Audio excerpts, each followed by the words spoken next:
ಕೆಲಸವನ್ನ ಮಾಡ್ತೀನಿ. ಸೊ ಇದು ಈ ವಿಡಿಯೋ ಸೀರೀಸ್ ನ ಮೊದಲ ವಿಡಿಯೋ. ಈ ಸೀರೀಸ್ ಅಲ್ಲಿ ಕ್ರಿಯೇಟ್ ಆಗುವಂತ ವಿಡಿಯೋವನ್ನ ನಾನು basics of stock market course ಅಂತ ಒಂದು ಪ್ಲೇ ಲಿಸ್ಟ್ ಅನ್ನ ಕ್ರಿಯೇಟ್ ಮಾಡ್ತೀನಿ. ಸೊ ಅದಕ್ಕೆ ಆಡ್ ಮಾಡ್ತಾ ಹೋಗ್ತೀನಿ. ಇನ್ನು ಮುಂದೆ ಕ್ರಿಯೇಟ್ ಆಗುವಂತ ವಿಡಿಯೋವನ್ನ ಅದಕ್ಕೆ ಆಡ್ ಮಾಡ್ತಾ ಹೋಗ್ತೀನಿ. ನೀವು ಆ ಪ್ಲೇ ಲಿಸ್ಟ್ ಅನ್ನ ಚೆಕ್ ಮಾಡಿದ್ರೆ ನಾನು ಬೇಸಿಕ್ಸ್ ಆಫ್ ಸ್ಟಾಕ್ ಮಾರ್ಕೆಟ್ ಅಲ್ಲಿ ಏನೆಲ್ಲ ವಿಡಿಯೋನ ಮಾಡ್ತೀನಿ ಅದೆಲ್ಲವೂ ನಿಮಗೆ ಸಿಗುತ್ತೆ. ಸೊ ಈ ವಿಡಿಯೋ ಸೀರೀಸ್ ಅಲ್ಲಿ ಕಂಪ್ಲೀಟ್ ಆಗಿ ಒಬ್ಬ ಬಿಗಿನರ್ ಸ್ಟಾಕ್ ಮಾರ್ಕೆಟ್ಗೆ ಎಂಟರ್ ಆಗುವಾಗ ಏನೆಲ್ಲ ವಿಷಯವನ್ನ ತಿಳ್ಕೊಂಡಿರ್ಬೇಕಾಗತ್ತೆ, ಸ್ಟಾಕ್ ಮಾರ್ಕೆಟ್ ಅಂದ್ರೆ ಏನು, ಸ್ಟಾಕ್ ಮಾರ್ಕೆಟ್ ಯಾವ ರೀತಿ ವರ್ಕ್ ಆಗುತ್ತೆ, ಅಲ್ಲಿ ಟ್ರೇಡರ್ ಅಥವಾ ಇನ್ವೆಸ್ಟರ್ ಗಳಿಗೆ ಯಾವೆಲ್ಲ ಈ ವಿಷಯಗಳು ಇಂಪಾರ್ಟೆಂಟ್ ಆಗುತ್ತೆ ಅದರ ಬಗ್ಗೆ ಇನ್ಫಾರ್ಮೇಶನ್ ಅನ್ನು ಕೊಡ್ತೀವಿ. ಸೊ ನೀವೇನಾದ್ರೂ ಬಿಗಿನರ್ ಆಗಿದ್ರೆ ಸ್ಟಾಕ್ ಮಾರ್ಕೆಟ್ ನ ಬಗ್ಗೆ ಈ ಬೇಸಿಕ್ ಇನ್ಫಾರ್ಮೇಶನ್ ಗೊತ್ತಿಲ್ಲದಿದ್ರೆ ಈ ಸೀರೀಸ್ ಅನ್ನ ನೀವು ತಪ್ಪದೆ ವಾಚ್ ಮಾಡಿ. ಸೊ ಇದು ಈ ಸೀರೀಸ್ ನ ಮೊದಲ ವಿಡಿಯೋ. ಸೊ ಈ ವಿಡಿಯೋದಲ್ಲಿ ನಾವು ಸ್ಟಾಕ್ ಮಾರ್ಕೆಟ್ ಅಂದ್ರೆ ಏನು, ಸ್ಟಾಕ್ ಮಾರ್ಕೆಟ್ ಇಂಡೆಕ್ಸ್ ಬಗ್ಗೆ ತಿಳ್ಕೊಳ್ಳೋಣ. ಸೊ ಮೊದಲನೇದಾಗಿ ಸ್ಟಾಕ್ ಅಥವಾ ಶೇರ್ ಅಂದ್ರೆ ಏನು ಅನ್ನೋದನ್ನ ತಿಳ್ಕೊಳ್ಳೋದಾದ್ರೆ, ಸೊ ನಾವು ಯಾವುದೊಂದು ಕಂಪನಿಯ ಶೇರ್ ಅನ್ನು ಹೊಂದಿದೀವಿ ಅಂತ ಹೇಳಿದ್ರೆ ಆ ಕಂಪನಿಯ ಪಾರ್ಟ್ ಓನರ್ಶಿಪ್ ಅನ್ನು ಹೊಂದಿದೀವಿ ಅಂತ ಅರ್ಥ. ಸೊ ಹೆಸರು ಹೇಳುತ್ತೆ ಶೇರ್, ಇನ್ನೊಬ್ಬರ ಜೊತೆ ನಾವು ಆ ಕಂಪನಿಯ ಓನರ್ಶಿಪ್ ಅನ್ನ ಶೇರ್ ಮಾಡ್ಕೊಂಡಿದೀವಿ ಅಂತ ಅರ್ಥ. ಸೊ ಶೇರ್ ಅಂತ ಹೇಳಿದ್ರೆ ಒಂದು ಪಾರ್ಟ್ ಓನರ್ಶಿಪ್ ಅಂತ ಅರ್ಥ. ಸೊ ನಾವು ಯಾವುದೋ ಒಂದು ಕಂಪನಿಯ ಶೇರ್ ಅನ್ನ ಬೈ ಮಾಡಿದೀವಿ ಅಂತ ಹೇಳಿದ್ರೆ ಆ ಕಂಪನಿಯ ಪಾರ್ಟ್ ಓನರ್ಶಿಪ್ ಅನ್ನ ಬೈ ಮಾಡಿದೀವಿ ಅಂತ ಅರ್ಥ. ಸೊ ಹಾಗಾದ್ರೆ ಸ್ಟಾಕ್ ಎಕ್ಸ್ಚೇಂಜ್ ಅಂದ್ರೆ ಏನು ಅಂತ ಕೇಳಿದ್ರೆ, ಸೊ ಹೆಸರು ಹೇಳುತ್ತೆ ಸ್ಟಾಕ್ ಎಕ್ಸ್ಚೇಂಜ್. ಎಲ್ಲಿ ನಾವು ಸ್ಟಾಕ್ ಅನ್ನ ಎಕ್ಸ್ಚೇಂಜ್ ಮಾಡ್ಕೊಳ್ಬಹುದು ಅಂತ ಹೇಳಿದ್ರೆ, ಸೊ ನಮ್ಗೆ ಬೇಕಾಗುವಂತ ಶೇರ್ ಅನ್ನ ಬೈ ಮಾಡಬಹುದು, ಅದೇ ರೀತಿ ನಮ್ಮಲ್ಲಿರುವ ಶೇರ್ ಅನ್ನ ನಾವು ಇಲ್ಲಿ ಸೆಲ್ ಮಾಡಬಹುದು. ಆ ಪ್ಲೇಸ್ ಅನ್ನ ನಾವು ಸ್ಟಾಕ್ ಎಕ್ಸ್ಚೇಂಜ್ ಅಂತ ಹೇಳ್ತೀವಿ. ಸೊ ಇದು ಬೈಯರ್ ಮತ್ತೆ ಸೆಲ್ಲರ್ ಮಧ್ಯೆ ಒಂದು ಬ್ರಿಡ್ಜ್ ಅನ್ನ ಕ್ರಿಯೇಟ್ ಮಾಡುತ್ತೆ. ಯಾರಿಗೆ ಶೇರ್ ಬೇಕು ಅವರಿಗೆ ಶೇರ್ ಅನ್ನ ಪರ್ಚೇಸ್ ಮಾಡ್ಲಿಕ್ಕೆ, ಅದೇ ರೀತಿ ಯಾರಲ್ಲಿ ಶೇರ್ ಇದೆ ಅವರಿಗೆ ಶೇರ್ ಅನ್ನ ಸೆಲ್ ಮಾಡ್ಲಿಕ್ಕೆ ಒಂದು ಬ್ರಿಡ್ಜ್ ಅನ್ನ ಕ್ರಿಯೇಟ್ ಮಾಡುವಂತ ಸಂಸ್ಥೆ ಅಂತ ಹೇಳ್ಬೋದು ಸ್ಟಾಕ್ ಎಕ್ಸ್ಚೇಂಜ್ ಅನ್ನ. ಸೊ ಈ ಎಕ್ಸ್ಚೇಂಜ್ ಗಳ ಸಮೂಹನ ನಾವು ಸ್ಟಾಕ್ ಮಾರ್ಕೆಟ್ ಅಂತ ಹೇಳ್ತೀವಿ. ಈ ಸ್ಟಾಕ್ ಎಕ್ಸ್ಚೇಂಜ್ ಗಳ ಸಮೂಹನ ನಾವು ಸ್ಟಾಕ್ ಮಾರ್ಕೆಟ್ ಅಂತ ಕರಿಬಹುದು. ಸೊ ಎಲ್ಲಿ ನಾವು ಸ್ಟಾಕ್ ಅನ್ನ ಬೈ ಆರ್ ಸೆಲ್ ಮಾಡಬಹುದು ಅದನ್ನ ನಾವು ಸ್ಟಾಕ್ ಎಕ್ಸ್ಚೇಂಜ್ ಅಂತ ಕರಿತೀವಿ. ಸೊ ಭಾರತದಲ್ಲಿ ಸ್ಟಾಕ್ ಎಕ್ಸ್ಚೇಂಜ್ ಗಳು ಸೆಬಿಯ ನಿಯಮಗಳಿಗೆ ಒಳಪಟ್ಟು ಕೆಲಸವನ್ನ ಮಾಡಬೇಕಾಗತ್ತೆ. ಸೆಬಿ ಅಂತ ಹೇಳಿದ್ರೆ securities and exchange board of India.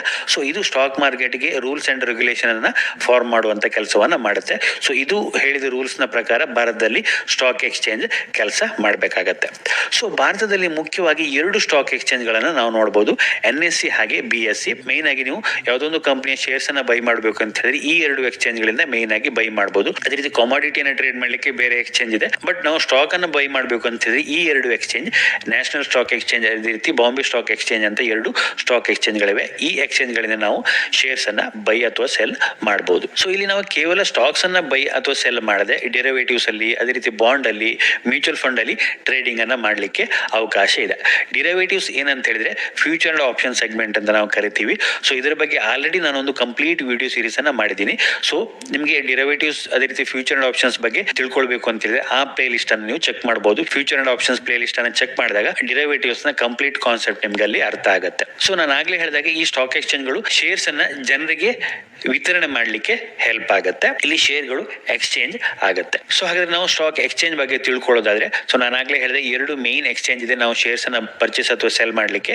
So ಮೊದಲನೇ ಎಕ್ಸ್ಚೇಂಜ್ ಬಗ್ಗೆ ತಿಳ್ಕೊಳ್ಳೋದಾದ್ರೆ NSE, ನ್ಯಾಷನಲ್ ಸ್ಟಾಕ್ ಎಕ್ಸ್ಚೇಂಜ್ ಅಂತ ಕರಿತೀವಿ.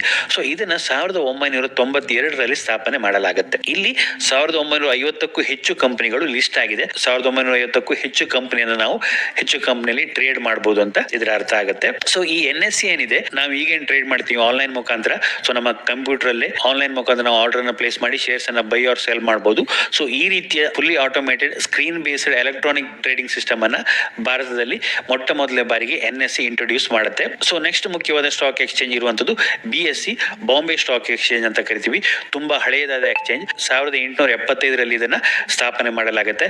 5400ಕ್ಕೂ ಅಧಿಕ ಕಂಪನಿಗಳು ಈ BSE ಅಲ್ಲಿ ಲಿಸ್ಟ್ ಆಗಿದೆ. BSE ಅಲ್ಲಿ ನಾವು 5400 ಅಧಿಕ ಕಂಪನಿಗಳನ್ನ ಟ್ರೇಡ್ ಅನ್ನ ಮಾಡಬಹುದು. So next stock market index ಅಂದ್ರೆ ಏನು ಅನ್ನೋದನ್ನ ತಿಳ್ಕೊಳ್ಳೋಣ. ಸೊ ನೀವು ಕೇಳಿರ್ಬೋದು ನ್ಯೂಸ್ ಅಲ್ಲಿ ಅಥವಾ ಪೇಪರ್ ಅಲ್ಲಿ, ಸೊ ಇವತ್ತು ಸ್ಟಾಕ್ ಮಾರ್ಕೆಟ್ ಅಪ್ ಹೋಯ್ತು ಅಥವಾ ಇವತ್ತು ಸ್ಟಾಕ್ ಮಾರ್ಕೆಟ್ ಡೌನ್ ಬಂತು ಅಂತ ಕೇಳಿರ್ಬೋದು. ಸೊ ಯಾವ ಆಧಾರದ ಮೇಲೆ ಸ್ಟಾಕ್ ಮಾರ್ಕೆಟ್ ಅಪ್ ಹೋಯ್ತು ಅಥವಾ ಸ್ಟಾಕ್ ಮಾರ್ಕೆಟ್ ಡೌನ್ ಬಂತು ಅಂತ ಹೇಳ್ತಾರೆ ಅಂತ ಹೇಳಿದ್ರೆ, ಸೊ ಈ ಇಂಡೆಕ್ಸ್ ನ ಆಧಾರದ ಮೇಲೆ. ಸೊ NX ಅಲ್ಲಿ 1900 ಶೇರ್ ಇದೆ, ಆ ಶೇರ್ ಅಲ್ಲಿ ಎಲ್ಲ ನೋಡ್ಕೊಂಡು ಸ್ಟಾಕ್ ಮಾರ್ಕೆಟ್ ಅಪ್ ಹೋಯ್ತು ಅಂತ ಹೇಳೋದಿಲ್ಲ ಅಥವಾ ಡೌನ್ ಬಂತು ಅಂತ ಹೇಳೋದಿಲ್ಲ. ಸೊ ಅದಕ್ಕೆ ನಾವು ಬೇಸ್ ಆಗಿ ತಗೊಳ್ಳುವಂತದ್ದು ಸ್ಟಾಕ್ ಮಾರ್ಕೆಟ್ ಇಂಡೆಕ್ಸ್ ಅಂತ ಕರಿತೀವಿ. ಸೊ ಮುಖ್ಯವಾಗಿ ಎರಡು ಇಂಡೆಕ್ಸ್ ಅನ್ನ ನಾವು ತಗೊಳ್ತೀವಿ, ಒಂದು ಸೆನ್ಸೆಕ್ಸ್, ಅದೇ ರೀತಿ ನೆಕ್ಸ್ಟ್ ನಿಫ್ಟಿ. ಸೊ ಮೊದಲನೇದಾಗಿ ನಾವು ನಿಫ್ಟಿ ಅಂದ್ರೆ ಏನು ಅನ್ನೋದನ್ನ ನೋಡೋಣ. ಸೊ ನಿಫ್ಟಿ ಅಂತ ಹೇಳಿದ್ರೆ ನ್ಯಾಷನಲ್ ಸ್ಟಾಕ್ ಎಕ್ಸ್ಚೇಂಜ್ ನ bench mark index. So national stock exchange ಏನಿದೆ ಸೊ ಅದರ bench mark index. So national stock exchange ಅಲ್ಲಿ ಟ್ರೇಡ್ ಆಗುವಂತ ಸ್ಟಾಕ್ ಗಳ ಆಧಾರದ ಮೇಲೆ ಈ ಇಂಡೆಕ್ಸ್ ಅನ್ನ ಕ್ರಿಯೇಟ್ ಮಾಡಲಾಗಿದೆ. ಸೊ ಇಲ್ಲಿ 50 ಸ್ಟಾಕ್ ಗಳನ್ನ ಆಡ್ ಮಾಡಿ ನಿಫ್ಟಿಯನ್ನ ಕ್ರಿಯೇಟ್ ಮಾಡಲಾಗಿದೆ. 50 ಸ್ಟಾಕ್ ಗಳ ಗುಂಪು ಅಂತ ಕರಿಬಹುದು, ನಿಫ್ಟಿ 50 ಅಂತ ಕರಿತೀವಿ ನಾವು ಇದನ್ನ. ನ್ಯಾಷನಲ್ ಸ್ಟಾಕ್ ಎಕ್ಸ್ಚೇಂಜ್ ಅಲ್ಲಿ ಟ್ರೇಡ್ ಆಗುವಂತ ಬೇರೆ ಬೇರೆ ಸೆಕ್ಟರ್ ಅಲ್ಲಿ ಟ್ರೇಡ್ ಆಗುವಂತ ಟಾಪ್ ಸ್ಟಾಕ್ ಗಳೇನಿದೆ ಅದನ್ನ ಒಟ್ಟು ಮಾಡಿ ಇಂಡೆಕ್ಸ್ ಅಂತ ಕ್ರಿಯೇಟ್ ಮಾಡಿದ್ದಾರೆ. ಬೇರೆ ಬೇರೆ ಸೆಕ್ಟರ್ ಅಂತ ಹೇಳಿದ್ರೆ ಬ್ಯಾಂಕಿಂಗ್ ಸೆಕ್ಟರ್ ಇರ್ಬೋದು, ಫಾರ್ಮಾ ಸೆಕ್ಟರ್ ಇರ್ಬೋದು, ಅದೇ ರೀತಿ IT ಸೆಕ್ಟರ್ ಇರ್ಬೋದು. ಸೊ ಈ ರೀತಿ ಬೇರೆ ಬೇರೆ ಸೆಕ್ಟರ್ ಅಲ್ಲಿ ಟ್ರೇಡ್ ಆಗುವಂತ ಟಾಪ್ ಕಂಪನಿಗಳನ್ನ, ಟಾಪ್ 50 ಕಂಪನಿಗಳನ್ನ ಸೆಲೆಕ್ಟ್ ಮಾಡಿಕೊಂಡು ಒಂದು ಇಂಡೆಕ್ಸ್ ಅಂತ ಕ್ರಿಯೇಟ್ ಮಾಡಿದ್ದಾರೆ. ಸೊ ಇದನ್ನ 1996ರಲ್ಲಿ ಕ್ರಿಯೇಟ್ ಮಾಡಲಾಗುತ್ತೆ. ನವೆಂಬರ್ 3, 1995 ಬೇಸ್ ಡೇಟ್ ಆಗಿ ಇಟ್ಕೊಂಡು ಕ್ರಿಯೇಟ್ ಮಾಡಲಾಗುತ್ತೆ. ಇದರ ಬೇಸ್ ವ್ಯಾಲ್ಯೂ 1000 ರೂಪೀಸ್ ಇತ್ತು. ಸೊ 1000 ರೂಪೀಸ್ ಇಂದ ಇದರ ವ್ಯಾಲ್ಯೂ ಅಪ್ ಅಂಡ್ ಡೌನ್ ಆಗ್ಲಿಕ್ಕೆ ಸ್ಟಾರ್ಟ್ ಆಗುತ್ತೆ. ಸೊ ಈ ನಿಫ್ಟಿಯ ವ್ಯಾಲ್ಯೂ ಯಾವ ರೀತಿ ಚೇಂಜ್ ಆಗುತ್ತೆ ಅನ್ನೋದನ್ನ ನಾವು ನೋಡೋದಾದ್ರೆ, ಸೊ ನಾವಿಲ್ಲಿ ನೋಡಬಹುದು ಕಂಪನಿ ನೇಮ್ ಹಾಕಿ ವೇಟೇಜ್ ಅಂತ ಇಲ್ಲಿದೆ. ಸೊ ನಾನು ಆಗ್ಲೇ ಹೇಳಿದಾಗೆ 50 ಕಂಪನಿಗಳನ್ನ ಒಟ್ಟು ಮಾಡಿ ಒಂದು ಇಂಡೆಕ್ಸ್ ಅಂತ ಕ್ರಿಯೇಟ್ ಮಾಡಿದ್ದಾರೆ. ನಿಫ್ಟಿಯಲ್ಲಿ 50 ಕಂಪನಿಗಳಿದೆ. ಸೊ ಈ ಪ್ರತಿಯೊಂದು ಕಂಪನಿಗಳಿಗೂ ಒಂದಷ್ಟು ವೇಟೇಜ್ ಅನ್ನ ಕೊಟ್ಟಿದ್ದಾರೆ. ಸೊ ನಾವಿಲ್ಲಿ ನೋಡಬಹುದು ರಿಲಯನ್ಸ್ ಇಂಡಸ್ಟ್ರೀಸ್ ಅಲ್ಲಿ 10.7% ವೇಟೇಜ್ ಇದೆ ಅಂತ ಹೇಳಿದ್ರೆ ಜಾಸ್ತಿ ವೇಟೇಜ್ ಇರುವಂತದ್ದು ಕರೆಂಟ್ಲಿ ರಿಲಯನ್ಸ್ ಇಂಡಸ್ಟ್ರೀಸ್ಗೆ. ಸೊ ರಿಲಯನ್ಸ್ ಇಂಡಸ್ಟ್ರೀಸ್ ಅಲ್ಲಿ ಮೂವ್ಮೆಂಟ್ ಆದಾಗ ನಿಫ್ಟಿಯಲ್ಲಿ ಜಾಸ್ತಿ ಅಪ್ ಆರ್ ಡೌನ್ ಮೂವ್ಮೆಂಟ್ ಆಗ್ಲಿಕ್ಕೆ ಇದು ಕಾರಣ ಆಗುತ್ತೆ. ಯಾಕಂತ ಹೇಳಿದ್ರೆ ರಿಲಯನ್ಸ್ ಇಂಡಸ್ಟ್ರೀಸ್ ನ ವೇಟೇಜ್ ಜಾಸ್ತಿ ಇದೆ. ಅದೇ ರೀತಿ HDFC ಬ್ಯಾಂಕ್ ನ ಮೂವ್ಮೆಂಟ್ ಕೂಡ ನಿಫ್ಟಿಯಲ್ಲಿ ಮೂವ್ಮೆಂಟ್ ಹೆಚ್ಚು ಕಡಿಮೆ ಆಗಲಿಕ್ಕೆ ಕಾರಣ ಆಗುತ್ತೆ. ಯಾಕಂತ ಹೇಳಿದ್ರೆ HDFC ಬ್ಯಾಂಕ್ ಅಲ್ಲಿ ನೆಕ್ಸ್ಟ್ ಹೈಯೆಸ್ಟ್ ವೇಟೇಜ್ ಇರುವಂತದ್ದು 9.03. ಸೊ ಇಲ್ಲೆಲ್ಲ ನೀವು ನೋಡಬಹುದು ಟಾಪ್ ವೇಟೇಜ್ ಇರುವಂತದ್ದು.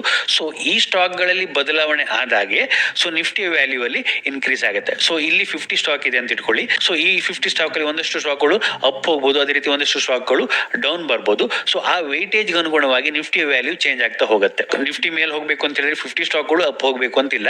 ಅದೇ ರೀತಿ ನಿಫ್ಟಿ ಡೌನ್ ಬರ್ಬೇಕು ಅಂತ ಹೇಳಿದ್ರೆ ನಿಫ್ಟಿ 50 ಸ್ಟಾಕ್ಗಳು ಡೌನ್ ಬರಬೇಕು ಅಂತಿಲ್ಲ. ಸೊ ಯಾಕಂತ ಹೇಳಿದ್ರೆ ಪ್ರತಿಯೊಂದು ಸ್ಟಾಕ್ಗೂ ಒಂದಷ್ಟು ವೇಟೇಜ್ ಕೊಟ್ಟಿದ್ದಾರೆ. ಫಾರ್ ಎಕ್ಸಾಂಪಲ್ ಇಲ್ಲಿರುವ ಅಷ್ಟು ಸ್ಟಾಕ್ಗಳು ರಿಲಯನ್ಸ್ ಇರ್ಬೋದು, HDFC ಇರ್ಬೋದು, ಇನ್ಫೋಸಿಸ್ ಇರ್ಬೋದು, ICICI ಇರ್ಬೋದು, ಇವೆಲ್ಲವೂ ಮೇಲ್ ಹೋಯ್ತು ಅಂತ ಹೇಳಿದ್ರೆ ಬೇರೆ ಒಂದಷ್ಟು ಕಡಿಮೆ ವೇಟೇಜ್ ಇರುವ ಸ್ಟಾಕ್ಗಳು ಡೌನ್ ಇತ್ತು ಅಂತ ಹೇಳಿದ್ರೆ may be Nifty up side ಅಲ್ಲಿ ಇರ್ಬೋದು ಅಥವಾ ನಿಫ್ಟಿ ಅಪ್ ಹೋಗ್ಬೋದು. ಯಾಕಂತ ಹೇಳಿದ್ರೆ ಇವುಗಳ ವೇಟೇಜ್ ಜಾಸ್ತಿ ಇದೆ. ಸೊ ಇವುಗಳಲ್ಲಿ ಆದಂತ ಚೇಂಜಸ್ ನಿಫ್ಟಿಯಲ್ಲಿ ಜಾಸ್ತಿ ಎಫೆಕ್ಟ್ ಅನ್ನ ಮಾಡುತ್ತೆ. ಸೊ ಹಾಗಾಗಿ ಈ ಸ್ಟಾಕ್ ಗಳ ಮೂವ್ಮೆಂಟ್ ನಿಫ್ಟಿಯ ಮೂವ್ಮೆಂಟ್ ಗೆ ಇಂಪಾರ್ಟೆಂಟ್ ಆಗುತ್ತೆ. ಅದೇ ರೀತಿ ಈ ನಿಫ್ಟಿ 50 ಇಂಡೆಕ್ಸ್ ಅಲ್ಲಿ ಸ್ಟಾಕ್ಗಳು ಆಡ್ ಆಗಬಹುದು, ರೀತಿ ಹೊರಗಡೆ ಕೂಡ ಬರಬಹುದು. ಅದಕ್ಕೆ NSE ಒಂದು ಸ್ಪೆಸಿಫಿಕ್ ರೂಲ್ಸ್ ಇದೆ. ಅದಕ್ಕನುಗುಣವಾಗಿ ಟೈಮ್ ಟು ಟೈಮ್ ಕೆಲವು ಸ್ಟಾಕ್ಗಳು ಆಡ್ ಆಗುತ್ತೆ, ಅದೇ ರೀತಿ ಕೆಲವು ಸ್ಟಾಕ್ಗಳು ಹೊರಗೆ ಬರುತ್ತೆ. ಸೊ ನಾವಿಲ್ಲಿ ನೋಡಬಹುದು ಇಂಡೆಕ್ಸ್ ರೀಬ್ಯಾಲೆನ್ಸಿಂಗ್ ಅಂತ ಇದೆ.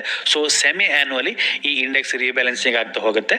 ಆಗ ಏನಾದ್ರು ಚೇಂಜಸ್ ಆದ್ರೆ ಆಗ ಇದರಲ್ಲಿ ಚೇಂಜಸ್ ಆಗುತ್ತೆ.